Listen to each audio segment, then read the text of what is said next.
ਵੱਡਾ ਰੋਸ ਪ੍ਰਦਰਸ਼ਨ ਕੀਤਾ। ਥਾਲੀ ਵਜਾਓ ਤਾਨਾਸ਼ਾਹ ਭਜਾਓ ਥੀਮ ਦੇ ਨਾਲ ਆਮ ਆਦਮੀ ਪਾਰਟੀ ਦੇ ਆਗੂਆਂ ਅਤੇ ਵਰਕਰਾਂ ਨੇ ਕੇਂਦਰ ਸਰਕਾਰ ਦੇ ਵਿਰੁੱਧ ਸੜਕਾਂ ਤੇ ਉਤਰ ਕੇ ਮੋਰਚਾ ਖੋਲ੍ਹਿਆ। ਮੋਹਾਲੀ ਤੋਂ ਲੈ ਕੇ ਲੁਧਿਆਣਾ, ਅੰਮ੍ਰਿਤਸਰ ਤੋਂ ਲੈ ਕੇ ਪਟਿਆਲਾ ਤੱਕ ਪ੍ਰਦਰਸ਼ਨ ਕੀਤਾ ਗਿਆ। ਵਿਦਿਆਰਥੀਆਂ ਦੇ ਭਵਿੱਖ ਅਤੇ ਪ੍ਰੀਖਿਆ ਪ੍ਰਣਾਲੀ ਦੀ ਪਾਰਦਰਸ਼ਤਾ ਦਾ ਮੁੱਦਾ ਚੁੱਕਦਿਆਂ ਕੇਂਦਰ ਸਰਕਾਰ ਤੇ ਨਿਸ਼ਾਨਾ ਸਾਧਿਆ। पेपर लीक नूं लैके विद्यार्थियों दे नाल आप दी मुहिम लियाई रंग। थाली वजाओ तानाशाह भजाओ प्रदर्शन तो बाद धर्मेंद्र प्रधान दी विदाई। पेपर लीक विरुद्ध विद्यार्थियों दा गुस्सा, सड़कां ते संघर्ष ते मोदी सरकार विरुद्ध आप दा हल्ला बोल।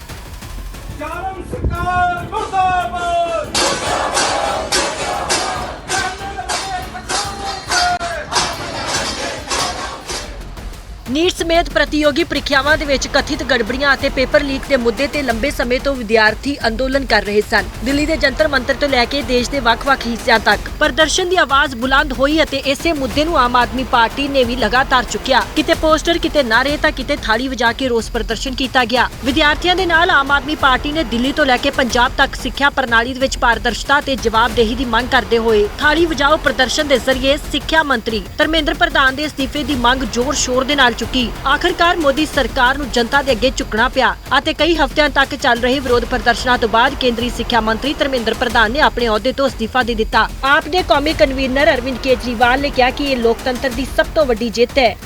आप सबको बहुत बहुत बहुत बधाई। हमारे देश के युवाओं को, जेनजी को बहुत बधाई। बहुत खुशी की बात है, आप लोगों का संघर्ष रंग लाया। धर्मेंद्र प्रधान को अल्टीमेटली इस्तीफा देना पड़ा। ये पूरी डेमोक्रेसी की बहुत बड़ी जीत है। हमारे देश में लोगों का जनतंत्र से भरोसा ही उठ गया था। लोगों को लगने लगा था कि सरकारें सुनती नहीं है। जनता सरकारों के सामने चिल्लाती रहती थी, गिड़गिड़ाती रहती थी। हर चीज के लिए हम सरकार को हाथ जोड़ते रहते थे, पैर पकड़ते। सरकारें कभी सुनती नहीं थी।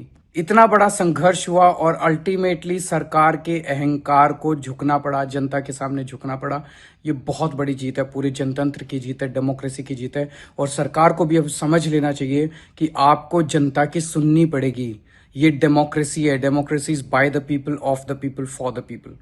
मैं उम्मीद करता हूं कि सरकार नीट के सिस्टम को ठीक करेगी ताकि अगली साल अब से पेपर लीक होना बंद हो जाए इस देश के अंदर। अब हमारे बच्चों को आत्महत्या ना करनी पड़े। सवाल सिर्फ एक मंत्री ਦੇ ਅਸਤੀਫੇ ਦਾ ਨਹੀਂ, ਸਵਾਲ ਦੇਸ਼ ਦੇ ਲੱਖਾਂ ਵਿਦਿਆਰਥੀਆਂ ਦੇ ਭਵਿੱਖ, ਸਿੱਖਿਆ ਪ੍ਰਣਾਲੀ ਅਤੇ ਭਰੋਸੇਯੋਗਤਾ ਤੇ ਜਵਾਬਦੇਹੀ ਦਾ ਹੈ। ਇਹੀ ਕਾਰਨ ਕਿ ਆਮ ਆਦਮੀ ਪਾਰਟੀ ਨੇ ਵਿਦਿਆਰਥੀਆਂ ਦੇ ਨਾਲ ਖੜੇ ਹੋ ਕੇ ਪੇਪਰ ਲੀਕ ਦੇ ਮੁੱਦੇ ਤੇ ਕੇਂਦਰ ਸਰਕਾਰ ਨੂੰ ਘੇਰਿਆ ਅਤੇ ਸਵਾਲ ਚੁੱਕਿਆ ਕਿ ਆਖਰ ਨੌਜਵਾਨਾਂ ਦੇ ਭਵਿੱਖ ਨਾਲ ਜੁੜੇ ਇੰਨੇ ਗੰਭੀਰ ਮਾਮਲਿਆਂ ਦੇ ਵਿੱਚ ਜਵਾਬਦੇਹੀ ਕਿਸ ਦੀ ਹੈ। देखिए, देश के छात्रों का, जेनजी का बहुत शानदार आंदोलन था।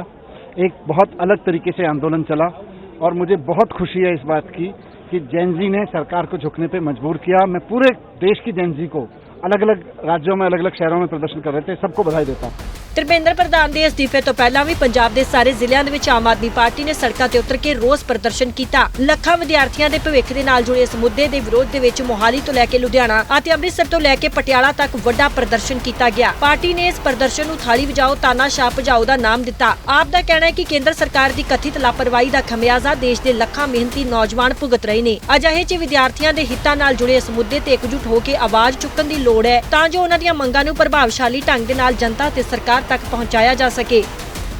बिल्कुल एक मैसेज देश के लोगों के अंदर गया कि लड़ेंगे तो जीतेंगे। संविधान के ऊपर कोई नहीं है, देश की जनता से ऊपर कोई नहीं है। बीजेपी को जो भ्रम था कि शायद हमारे डंडे से, हमारे ड्रा से, हमारे दबके से देश के जो युवा है, जो स्टूडेंट है, वो बिखर जाएंगे। और हम उन तमाम बच्चों बच्चियों को सल्यूट करते हैं जिन लोगों ने चोटें भी खाई, जिन लोगों की आत्मा में चोट भी लगी, फिर भी उन लोगों ने परवाह नहीं की। तो तमाम वो लोग जो देशवासी, जिन लोगों ने इस आंदोलन को सपोर्ट किया, किसी न किसी रूप से इसमें हिस्सा पाया, उनको भी सल्यूट करते हैं। तो भविष्य में जो बीजेपी को समझना चाहिए कि जे देश जब जागता है तो बड़े बड़े तख्ते लाता है। ਕਪੂਰਥਲਾ ਦੇ ਵਿੱਚ ਆਪ ਦੇ ਮਹਿਲਾ ਵਿੰਗ ਦੀਆਂ ਵਰਕਰਾਂ ਅਤੇ ਆਗੂਆਂ ਨੇ ਭਾਰੀ ਗਿਣਤੀ ਦੇ ਵਿੱਚ ਇਕੱਠੇ ਹੋ ਕੇ ਹੱਥ 'ਚ ਥਾਲੀਆਂ ਲੈ ਕੇ ਉਹਨਾਂ ਨੂੰ ਜ਼ੋਰ ਸ਼ੋਰ ਦੇ ਨਾਲ ਖੜਕਾਇਆ। ਇਸ ਅਨੋਖੇ ਪ੍ਰਦਰਸ਼ਨ ਦੇ ਜ਼ਰੀਏ ਮਹਿਲਾਵਾਂ ਨੇ ਸੁੱਤੀ ਹੋਈ ਕੇਂਦਰ ਸਰਕਾਰ ਨੂੰ ਜਗਾਉਣ ਦਾ ਯਤਨ ਕੀਤਾ। ਮਹਿਲਾ ਬੁਲਾਰਿਆਂ ਨੇ ਕਿਹਾ ਕਿ ਦੇਸ਼ ਦੇ ਕਰੋੜਾਂ ਵਿਦਿਆਰਥੀਆਂ ਦਾ ਭਵਿੱਖ ਦਾਅ ਤੇ ਲੱਗਿਆ ਹੈ, ਇਸ ਲਈ ਸਿੱਧੇ ਤੌਰ ਤੇ ਕੇਂਦਰ ਦੀ ਸਿੱਖਿਆ ਨੀਤੀ ਜ਼ਿੰਮੇਵਾਰ ਹੈ।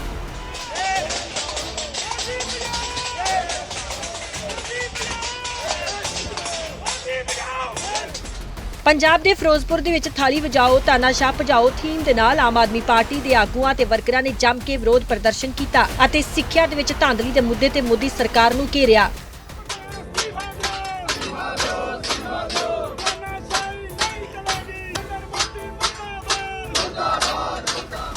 ਵਿੱਤ ਮੰਤਰੀ ਹਰਪਾਲ ਚੀਮਾ ਨੇ ਕਿਹਾ ਕਿ ਮੋਦੀ ਸਰਕਾਰ ਆਉਣ ਤੋਂ ਬਾਅਦ ਬੱਚਿਆਂ ਦੇ ਪੇਪਰ ਵੇਚ ਦਿੱਤੇ ਸਨ, ਪਰ ਵਿਦਿਆਰਥੀਆਂ ਨੇ ਹੰਕਾਰੀ ਰਾਜੇ ਦਾ ਹੰਕਾਰ ਤੋੜ ਦਿੱਤਾ ਅਤੇ ਅੱਗੇ ਵੀ ਇਸੇ ਤਰ੍ਹਾਂ ਮੋਦੀ ਸਰਕਾਰ ਨੂੰ जनता का करारा जवाब मिलेगा।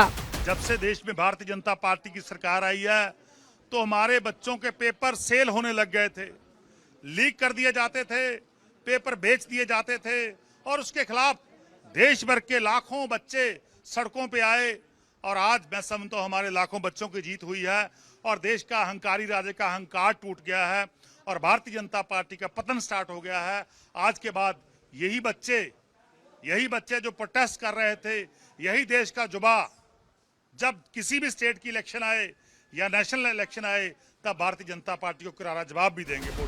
पेपर लीक विरुद्ध आम आदमी पार्टी का प्रदर्शन पंजाब के ਵੱਖ-ਵੱਖ ਜ਼ਿਲ੍ਹਿਆਂ ਵਿੱਚ ਜ਼ੋਰਦਾਰ ਤਰੀਕੇ ਨਾਲ ਸਾਹਮਣੇ ਆਇਆ। ਥਾਲੀ ਦੀ ਗੂੰਜ ਦੇ ਦਰਮਿਆਨ ਆਪ ਆਗੂਆਂ ਅਤੇ ਵਰਕਰਾਂ ਨੇ ਵਿਦਿਆਰਥੀਆਂ ਦੇ ਭਵਿੱਖ ਦੇ ਮੁੱਦੇ ਨੂੰ ਪ੍ਰਮੁੱਖਤਾ ਦੇ ਨਾਲ ਚੁੱਕਿਆ ਤੇ ਮਹਿਲਾ ਵਿੰਗ ਤੋਂ ਲੈ ਕੇ ਪਾਰਟੀ ਦੇ ਸੀਨੀਅਰ ਆਗੂਆਂ ਤੱਕ ਹਰ ਪੱਧਰ ਤੇ ਪ੍ਰਦਰਸ਼ਨ ਦੇ ਵਿੱਚ ਸ਼ਮੂਲੀਅਤ ਦਿਖਾਈ ਦਿੱਤੀ। ਪਾਰਟੀ ਨੇ ਇਸ ਨੂੰ ਵਿਦਿਆਰਥੀਆਂ ਦੇ ਹੱਕ ਦੀ ਲੜਾਈ ਅਤੇ ਪ੍ਰੀਖਿਆ ਪ੍ਰਣਾਲੀ ਵਿੱਚ ਪਾਰਦਰਸ਼ਤਾ ਦੀ ਮੁਹਿੰਮ ਦੱਸਿਆ। ਧਰਮੇਂਦਰ ਪ੍ਰਧਾਨ ਦੇ ਅਸਤੀਫੇ ਤੋਂ ਬਾਅਦ ਆਪ ਨੇ ਆਪਣੇ ਅੰਦੋਲਨ ਨੂੰ ਵੱਡੀ ਸਫਲਤਾ ਵਜੋਂ ਪੇਸ਼ ਕੀਤਾ। ਪੰਜਾਬ 'ਚ ਹੋਏ ਇਹਨਾਂ ਪ੍ਰਦਰਸ਼ਨਾਂ ਨੇ ਪੇਪਰ ਲੀਕ ਦੇ ਮੁੱਦੇ ਨੂੰ ਸਿਆਸੀ ਬਹਿਸ ਦੇ ਕੇਂਦਰ ਦੇ ਵਿੱਚ ਲਿਆ ਦਿੱਤਾ। Special report living India news. Mann ਸਰਕਾਰ ਦੇ ਅਪਰਾਧ ਮੁਕਤ ਪੰਜਾਬ ਮਿਸ਼ਨ ਦੇ ਤਹਿਤ ਗੈਂਗਸਟਰਾਂ ਤੇ ਨਸ਼ਾ ਤਸਕਰਾਂ ਦੇ ਖਿਲਾਫ